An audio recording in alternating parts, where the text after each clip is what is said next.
Welcome back. We start off with President Abdel Fattah al-Sisi attending the inauguration ceremony of the King Salman University alongside the opening of several national mega projects in South Sinai. The story.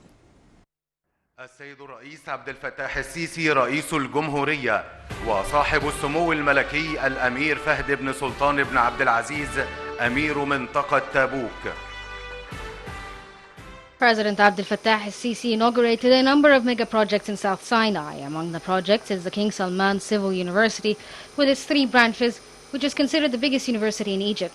The President also witnesses the opening of 3 museums as well as several projects established to develop Sinai, including new roads, residential complexes, potable water stations, and seawater desalination plants.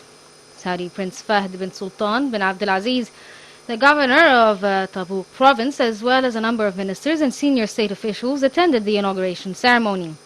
Presidential spokesperson Ambassador Bassem Radi said the president inaugurated several national projects throughout the day, including the Royal Vehicles Museum and the Sharm el-Sheikh Museum. Radi added that the president inaugurated comes within the framework of a national mega project to develop Sinai. During the inauguration ceremony, President al-Sisi said all the national and development projects implemented by the state are well prepared and studied. He stressed that instability ruins the state and its future, adding that as long as there is stability, Egypt is able to move forward and face any challenges.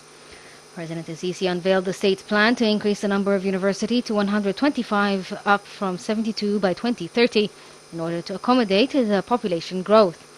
The president also opened the 2 branches of the Universities of Ras Sidr and El Tor cities in South Sinai via video conference. The head of state said the country is building universities with international standards that provide advanced education for students that suits the size of upcoming work. President al-Sisi explained that Egypt currently has 72 universities while the population is 100 million people. So Egypt needs to possess 125 universities by 2030, considering that each million people in Egypt need a university, be it private or governmental. Al-Sisi stated that Egypt worked over the past 6 years to build and open new universities. In his words, Minister of Higher Education Khalid Abdel Ghaffar said that King Salman University contains various faculties and programs that are developed to cope up with the needs of the regional, local and international labor markets. Abdel Ghaffar said the university is an example of friendship and cooperation between Egypt and Saudi Arabia to develop the Sinai Peninsula. The minister stated the university targets to reduce the burden on the governmental universities. The minister added that the university is considered one of the key projects currently implemented within the Sinai Peninsula Development Plan, which tops the state's priorities. Abdel Ghaffar said the university comprises 10 faculties distributed over its 3 branches in El Tor, Ras al-Sidr, Sharm el-Sheikh cities with the capacity of up to 30,000 students. He added that the King Salman University is one of 24 new universities in Egypt, including technological, private and international universities. At the inauguration ceremony, al-Sisi opened the Royal Vehicles Museum in Sharm el-Sheikh Museum, the Kafr el-Sheikh Museum, and via video conference. Minister of Tourism and Antiquities Khalid al-Anani stressed the importance of inaugurating 3 museums that stopped operating since 2011. And he also said that Egypt witnesses an exceptional day of opening 3 important museums with their costs reaching 1 billion Egyptian pounds.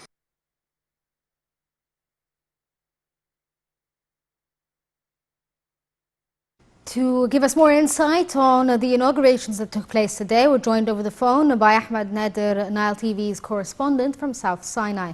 Good afternoon to you, Ahmed. Ahmed, can you hear me?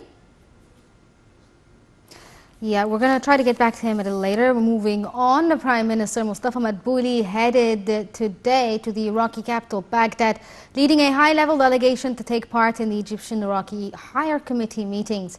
The meetings will be chaired by Madbouli and his Iraqi counterpart, Mustafa Al-Qadimi. The meetings will tackle a set of files of mutual concern, including the Egyptian participation in Iraq's reconstruction, boosting economic cooperation, paving the way for Egyptian companies seeking to invest in Iraq, in addition to fostering trade exchange. Madbouli is set to hold talks with a number of senior Iraqi officials. Upon the directives of President Abdel Fattah al-Sisi, an Egyptian military plane carrying medical and food aid arrived in Iraq within the framework of support to the Iraqi people in times of crisis. Meanwhile, Iraqi officials expressed appreciation to the Egyptian leadership and people for their solidarity with the Iraqi people. They stressed that Egypt's support reflects the brotherly and historic ties between both nations.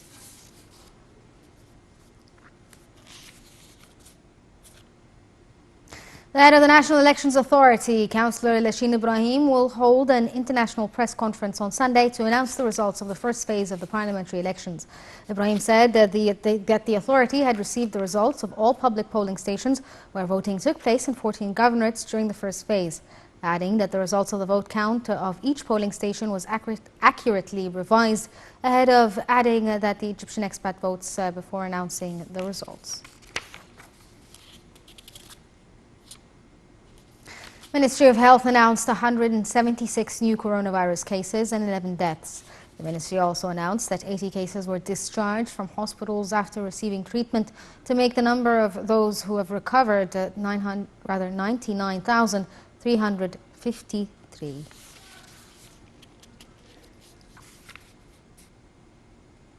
The number of confirmed COVID-19 cases worldwide surpassed 44.35 million, while the death toll exceeded